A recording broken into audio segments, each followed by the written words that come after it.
So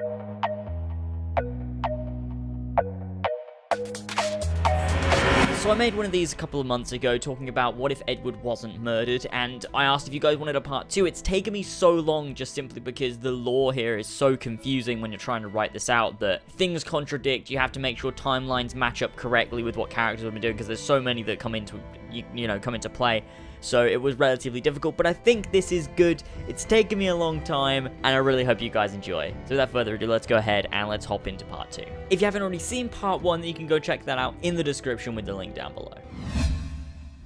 Where we left Haytham, he'd boarded a ship headed for Boston in the year 1746. This was about 8 years earlier than he would have done in the normal Assassin's Creed canon. When arriving in Boston, Haytham took his equipment and luggage and took it with him to find a carriage. Once boarding the carriage, he asked the driver to take him to the location Miko had marked on his map. After a long ride to the destination, they'd finally arrived. Haytham was shook awake by the driver who was requesting a tip. Haytham placed a few pounds into his palm and thanked him for the transport. When stepping through the car, he gazed through the trees to see a manor atop a hill. Not as grand as the Brotherhood in London, but it was definitely the right place. He climbed the few steps to the door and knocked 3 times. A man answered, some years older than Haytham. He assumed him to be the mentor. "Hello, I've come seeking the Brotherhood," Haytham asked inquisitively. "Then you've come to the right place," Achilles replied with a chuckle. "Come in, Haytham, was it?" "Yes, how did you—" Haytham was cut off. "Miko warned me I might have assassin company from London. What brings you all the way out here?" Haytham looked at Achilles, wondering if he might seem mad to tell the man about the temple. "I've come seeking something from a race of precursors that may aid the Brotherhood in future battles with our enemies." "No need to be sheepish, Haytham. I understand what you speak of. In the West Indies, my master Atabai taught me about a place called the Observatory, which he discovered with your father." Achilles realized he found a wound in Haytham not yet healed. "My condolences. I never had a chance to meet Edward, but from what I heard, he was a great man." Haytham remained silent, looking at the ground. He didn't realize how badly his father's death affected him emotionally until now. He shook his head to snap himself out of his little daydream and thanked Achilles for his help. Later that day, after Haytham had rested from his long travel, he decided to go out and search for the Iroquois who lived in the area.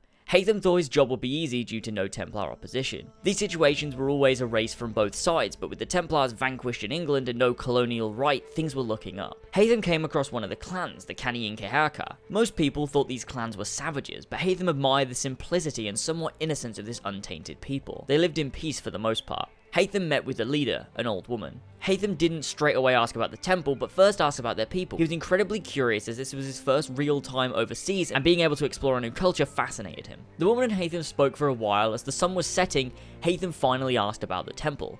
The woman saw Haytham as no threat and told him to seek out Kanien'kehá, who spent a lot of time exploring the caves and might have the information he was looking for. Haytham walked through the village to find this woman calling her name. To his surprise, a girl about the age of 15 came up to him. "You're looking for me?" Haytham wasn't expecting a girl of her age to be well versed in this ancient knowledge. Hello, He fumbled his words. Kanien'kehá laughed. "Call me Zio," she insisted. Haytham felt incredibly embarrassed. He went on to ask her about the temple, still concerned that he was relying on a 15-year-old girl for information. However, he quickly remembered back in London, he was rather skilled and knowledgeable at just the age of 10, so he quickly retracted his judgment and trusted her. Zio told Haytham the location of the temple, and since night had fallen upon the village, she wouldn't be accompanying him to the site. Haytham said that it was fine and he'd manage alone. As Haytham rode his horse through the forest towards the site, he heard howls and whistles, assuming it was from the wind in the trees. He stopped a moment to listen.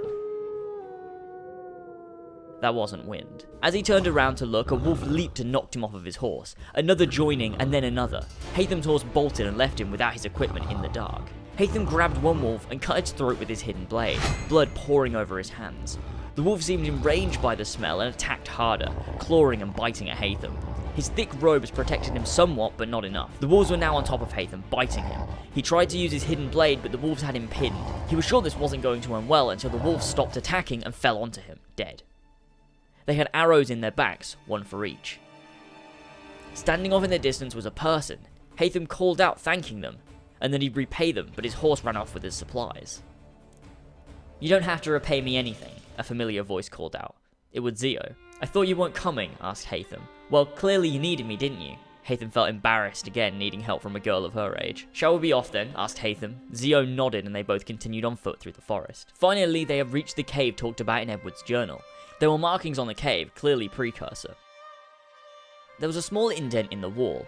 Haytham held up the amulet he was given by Miko, but nothing happened. There must be something he was missing. His father wouldn't document all of this for there to be a dead end. There must be something he overlooked. Haytham left disheartened by his discovery that maybe his father was wrong. He stayed for a while in the colony, sending private correspondence back to London so that Miko, Jenny, and Adewale would know of what had transpired. Adewale soon came to the colonies himself to aid Haytham and Achilles in building the Assassin Brotherhood. The Assassins were built the same as in normal canon, Achilles as the mentor and Haytham as the right-hand man, with Adewale, Liam O'Brien, Hope, Kasegawase, Chevalier, Rob Faulkner, and Shay Cormac. However, in this timeline, Shay wouldn't turn as Haytham was there to advise on the precursor temples due to his high knowledge gained from his father's journal. Haytham spent a lot of time in the village of the Kanien'kehá and formed a strong friendship with Zio. The homestead would be renovated and people would begin to work in the area, forming a stronger community and a larger one than Connor created in the original timeline. In 1756, on Haytham's 31st birthday, they had a celebration with all the members of the Brotherhood in the homestead. Everyone was drinking and laughing, Rob Faulkner passed out after drinking far too much as always, and they had a good time. After everything had quieted down and Haytham had retreated to his home within the homestead, there was a knock at his door. Haytham went to the door, sword in hand, expecting opposition. He opened the door to see Zio. "I hope that isn't meant for me," Zio said, messing with Haytham. Haytham placed the sword down and invited Zio in. It had been some years since Haytham had seen Zio, and she'd grown into a beautiful woman in Haytham's eyes. They shared a few drinks and exchanged stories, catching up on all that they've missed in the past few years. Haytham explained how he'd missed Zio greatly, and this night together confirmed that in his mind. Now, I'm pretty sure you can work out where this is going. I didn't really feel like writing an erotic Assassin's Creed novel, so let's just move on. Months had passed and a child grew inside of Zio. All of the Brotherhood welcomed her as one of their own, and in late September 1757, their child was born. Haytham suggested they both give him a name, one to continue the heritage of their clan and another for Haytham to also continue his bloodline. Zio named her son Raton Hagedon in the eyes of their clan. Haytham looked over to Achilles, seeing in his eyes the joy that one of his closest friends, Haytham, now had a son. Haytham remembered the terrible loss of Achilles' son Connor Davenport just 2 years ago. Haytham turned back, looking at his newborn son. "You're now a Kenway, Connor Kenway." Achilles looked at Haytham and Haytham back to him. Neither said a word, but there was a clear mutual respect from both of them. Many years passed and Connor learned to speak both Mohawk and English. He travelled many times to Boston and New York to fetch supplies with his father and the other members of the Brotherhood. Connor became close friends with both Liam and Shay as they told him plenty of stories of things they'd get up to back in the day. Everything was very calm, until 1760. Just 4 years later, Haytham was notified by members of the tribe that there were terrible things happening in the village. Haytham shot up and raced with the other assassins to see what was happening. By the time he was there, the village was up in flames. People running and screaming. Haytham darted inside to find Zio. He found her underneath a fallen beam. She was barely conscious. With the other assassins, Haytham lifted the beam and carried Zio outside of the walls of the village. She was not conscious, but at least she was breathing. They took her to a doctor in the homestead. She was badly injured inside and out, but in time she'd make a full recovery. Haytham was furious. Him and the other assassins met in Achilles' study to decide next steps. Achilles warned that this wasn't assassin business, and if it had been done, it was not by the Templars, and you should never confuse personal vendetta with your own duty. Haytham knew this was true and tried to retain himself, but this was his family. This was his wife who was nearly killed.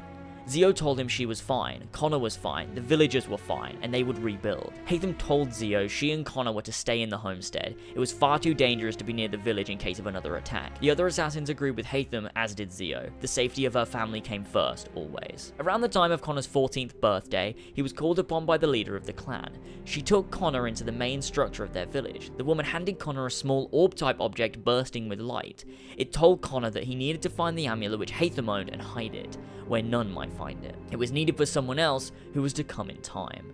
Connor leapt up, confused by what he had seen. With no time to explain, he grabbed his things along with the orb and took it to Haytham in the homestead. Haytham's eyes darted to the piece of Eden. This is it. This is what will open the door. Connor told Haytham what he had been told by the god from the orb.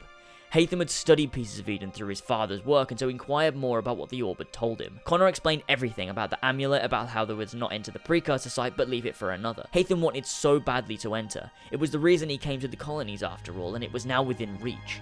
He turned, thinking of his father. Would he so blindly ignore the will of a precursor? Haytham turned back to Connor. We need to find somewhere to hide the amulet. I'd assume the orb came to you and not me for a reason. I will help you, son, but you must be the one to hide it. Connor and Haytham spoke with Achilles and the other assassins. Achilles suggested the idea of burying it with his son. Nobody would look there, and this was for the betterment of the entire world. Haytham asked if he was sure, digging up his own son's grave, there must have been somewhere else they could hide it. Achilles shook his head. No, This is for the betterment of the Brotherhood and for the world. Connor went with Achilles to leave the amulet in the grave for it to be found in 200 years' time by Desmond Miles. So thanks for watching this video. It did take me a long time to write, and if you want to vote in future episodes of this, you can go ahead and follow me on Twitter, because I normally hold polls over there. Let me know what you guys thought of this in the comment section below. Would you have done this a different way, or would you have thought it would have played out relatively similar? Hit that like button if you enjoyed and want to support me, and subscribe if you're new for more of these types of videos. And with that, I'll see you all next time. Bye! Leaping from my places, rivers are flowing red. Now we're defying, now we're uniting. Go watching from the skies, these streets are burning up. They're starting fights here, I'm gonna take it to 'em all.